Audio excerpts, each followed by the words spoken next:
So, eto mga sangkay, atin pong alamin kung gaano nga ba katotoo ito na mukhang itinaboy daw po si VP Sara doon sa Australia. Well, pag-usapan po natin ito mga sangkay. Anyway, bago tayo mag-umpisa, paki-subscribe po muna yung ating YouTube channel. Tayo po ay 1.52 million subscribers na. Road to 2 million subscribers na po tayo.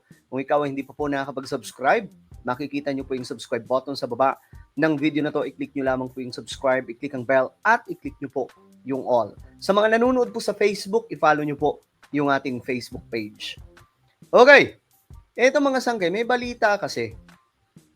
Okay, may mga lumalabas na mga impormasyon na hindi ko alam kung gaano ito katotoo. Tingnan po natin.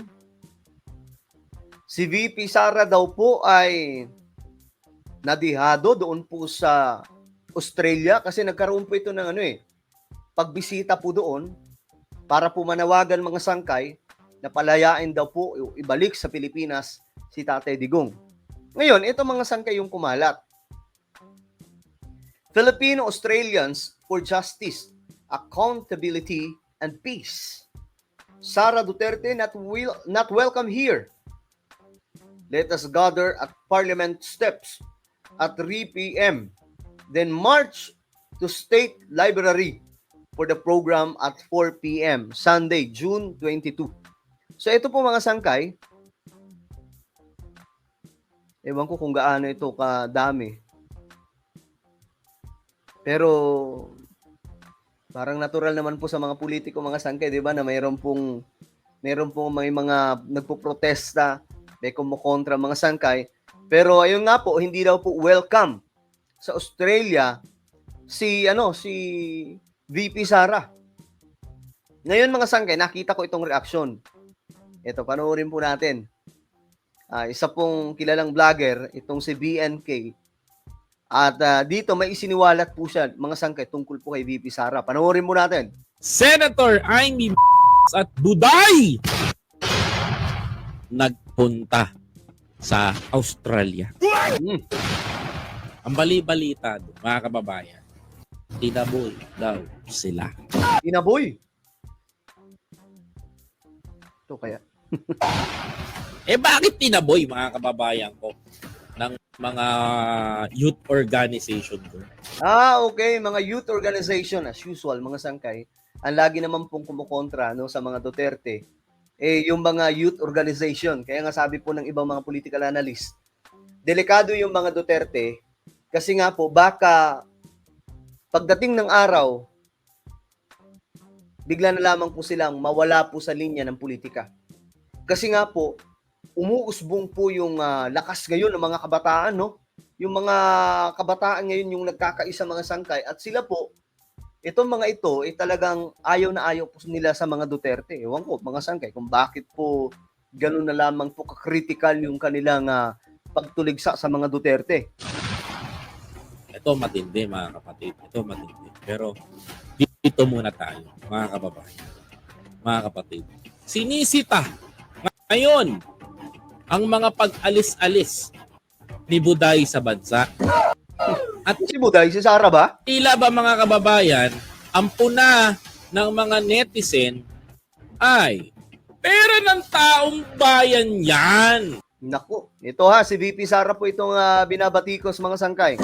Bakit, Buday, panay ang lakwatsa mo? Yan ang puna ng mga netizen ngayon sapagkat tanong ng mga maraming Pilipino, bakit hinahayaan ng gobyerno na panay ang lakwatsa ni Buday sa ibang bansa? Ano nga ba ang totoo, mga kababayan ko?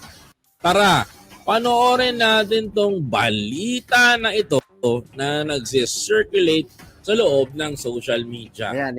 Nasa Australia si Vice President Sara Duterte para dumalo sa rally na nananawagan sa pagpapalaya sa kanyang ama. Dahil ito ang pang-apat na bansang pinuntahan ng PISE sa loob ng isang buwan. Grabe, ang dami. At matunsyada sa kanya ang Malacanang. Nakatutok si Ivan Mayrina. Nako. Nasa Melbourne, Australia si Vice President Sara Duterte sa abiso inilabas sa kanyang opisina dadalo raw si Duterte sa isasagawang rally sa linggo para sa panawagang pagpapalaya sa kanyang amang si dating Pangulong Rodrigo Duterte na nakakulong pa rin sa Dahig, Netherlands. Teka lang. Nakita nyo ba? Nakita nyo mga kababayan? Ako lang pupunayin lang kita How can I address you, Vice President? Yun, oh. Pasahuring ka Nadali po sa English, ng taong bayan pero pupunta ka sa rally sa ibang bansa? Magaling pa naman to si BNK Bumatikos, no? Magaling po ito bumanat, mga sangkay. So pakinggan po natin. Binabanatan niya po dito si VP Sara tungkol po sa pag-alis-alis niya. Para ipanawagan yung pagpapalaya sa ama mo? Mananawagan kayo sa ibang bansa ni Sen Aimee para manawagan kayo na palayain si Duterte. Ang tanong ko dito, may magagawa ba yung rally nyo dyan para para palayain si Digong? Please comment down below mga kababayan. May magagawa ba ang rally ni sa pagpapalaya kay Digong mga kababayan? Kayo, sumagot kayo, mga sangkayan po. Tinatanong po ni BNK. Gusto nyo sagutin ko kayo? Yan. May sagot na rin pala siya. Mga kapatid, wala. Walang magagawa ang rally na yan Yun lang. Walang magagawa ang rally na yan, mga sangkay. na pupuntahan ninyo para palayain si Duterte. Alam nyo ano may magagawa, mga kababayan ko? Mga kapatid, magtrabaho kayo sa bansa. Bakit, mga kababayan? Ano ko nasabing walang magagawa yan? Walang bearing yan. Hindi naman pakikinggan ng ICC yan eh. Actually, mga sangkay. Senator, na hindi naman pakikinggan ng ICC yan. Pero, sa sinasabi na itinaboy ba si VP Sara, I don't know, mga sangkay, kung gaano katotoo yan. Siguro, medyo exage, but we don't know kung maybe totoo, maybe hindi din. Pero, mga sangkay, ito po, may nakita po tayo. Tingnan natin. Ito, happening now, around 50 anti-Duterte protesters have gathered outside the State Library, Victoria, to oppose the visit of Philippine Vice President. O, ito mga sangkay. Nasa 50 lang daw. Ewan ko kung kaano din ito katotoo, mga sangkay. Ayan. Parang EDSA lang no? Sara not welcome here.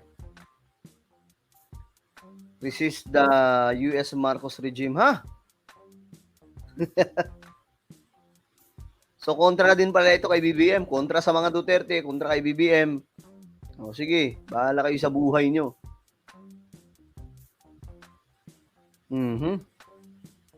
So, binabanatan nila dito si BBM, binabanatan din nila si Sara. Wala nga lang picture dito si BBM. So, ito mga sangkay, may nag-post. Sunday, June 22, 2025. Ito mga sangkay, makikita po dito, nakatayo si VP Sara. Okay. Nakatayo siya sa may upuan. Ito din po talaga yung kanyang ginagawa lagi mga sangkay. Hindi ko alam kung style niya to bilang isang politiko. Makilala mga sangkay. Di ba naalala niyo si Lene Robredo? Yung kanya, tsinelas po yun mga sangkay. Ito naman, upuan. Kanya-kanya po talagang diskarte at pakulit ng mga politicians, So, ayan po mga sangkay. Andun din po si Maharlika. Ayan po, Okay. So, tingnan natin kung gaano karami ito. Ayan po mga sangkay.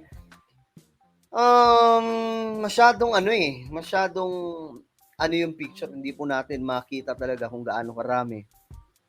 Hindi rin po natin masabi kung gaano kadami ito kasi hindi din po natin makita na ganong karami. Ayan lang po mga sangkay. Ito lamang. No? Ayan lamang po mga sangkay yung naroon. So, kung ganyan lang ang bilang, ibig sabihin kakaunti lang din po talaga. Ayan po, naka-zoom na yan Ayan mga sangkay, mukhang marami. Pero nasa likod kanyan, kaunti lamang po yan. Ngayon, eto, may kumanta. May nagkwento mga sangkay. May mga kakilala akong pumunta sa so-called Bring Home PRRD rally sa Melbourne ngayong araw. Nung tinanong ko kung kumusta ang rally, ang sagot, ito ha, pumunta mismo ito mga sangkay. Walang tao, besh. Parang may nag-field trip lang sa harap ng parliament. Sabi raw ng Victoria Police, ang foot traffic sa area was around 800 people.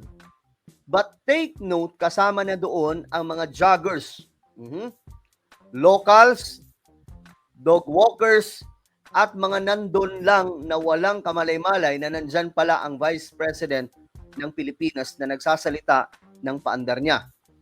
Eto pa, sinabay din nila ang rally sa isang Catholic event sa area. Baka kasi sakaling maambunan ng religious crowd ang maisog crowd pero hindi umepekto. Why? Obviously, hindi pwedeng mag-blend in ang religious crowd at maisog crowd. Hindi pwedeng maghalo ang banal at political eklabo. In other words, walang transfusion ng crowd. And no drone shots. Wala rin po talaga drone shots, di ba? More on malalapit lamang po yung picture para hindi masyadong halata mga sangkay. Kasi baka mahuli sa akto na parang reunion lang ng isang clan ang dumalo. Walang pang slow pan, walang sea of people, ang mayroon lang sea of grass. Anong ibig sabihin nito? Unti-unti na bang naglalaho ang hakot magic ni VP Sara? Or baka ang mga discerning at moderate DDS ay nag-unfollow na rin quietly. Sara all daw, pero mas appropriate ang sana all my crowd. O ito mga sangkay, may picture pong inihatid. Ayan. Ito din po yung sinasabi ko mga sangkay. Di ba? Pag nasa likod ka, makikita mo kakaunti lang. Di ba? Pag nasa likod ka, kakaunti lang. Ito yung mga sangkay. Tingnan po natin. Balikan po natin itong picture. Ayan o. Pag nasa harap ka, mukhang marami. Naka-zoom in na po yan ha. Yan po. Ganyan lamang po kakaunti yung tao. Ayan, mga sangkay. Di ba? Nag-zoom lang po talaga siya. Walang drone shots. Kasi syempre, kung kakaunti lang, mabibisto, di ba? Well, kayo mga sangkay, ano po ang inyong opinion tungkol po dito? Comment down below. Meron tayong YouTube channel, Sangkay Revelation. Hanapin niyo po ito ngayon sa YouTube. Kapag nakita niyo na, i-click niyo po yung subscribe, i-click ang bell, at i-click niyo po yung all. Ako na po ay magpapaalam, mag-iingat po ang lahat. God bless everyone.